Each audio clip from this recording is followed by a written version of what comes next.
Ito yung pera ni Diskaya. Nasa amin na, nasa amin na. Shoutout sa lahat ng kurakot, kinuha na ng ransom yung pera. There will be a mapping operation going to happen in a few minutes within the university belt to protect educational institution, dormitories, and other businesses in the city. Sir, talk to them po, baka po may iba pa kasing plano yung iba nating mga rallies or mga nanggugulo, no? Ano pong stern warning po ninyo sa kanila, sir?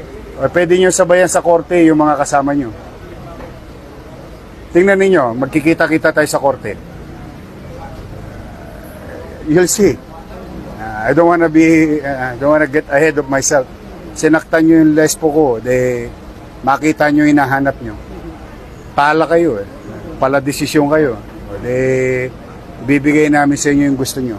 Sir, paalala naman. Paalala lang sa mga magulang, walang iyakan ha. Pinabayaan ninyo mga anak nyo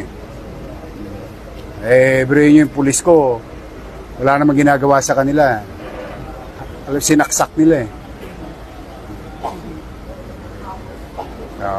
baligtarin ko kaya yung sitwasyon.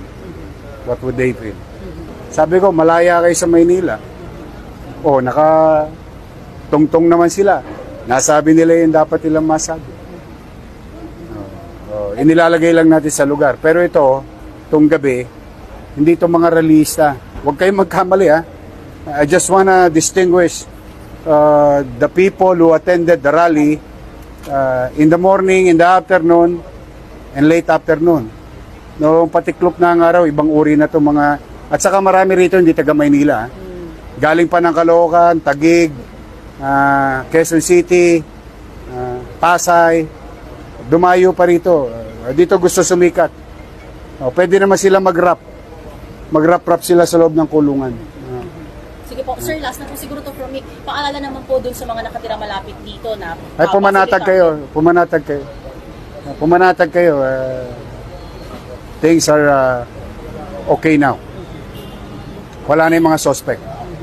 But for purposes of due diligence, the Manila Police District will do some activities the remainders of the night.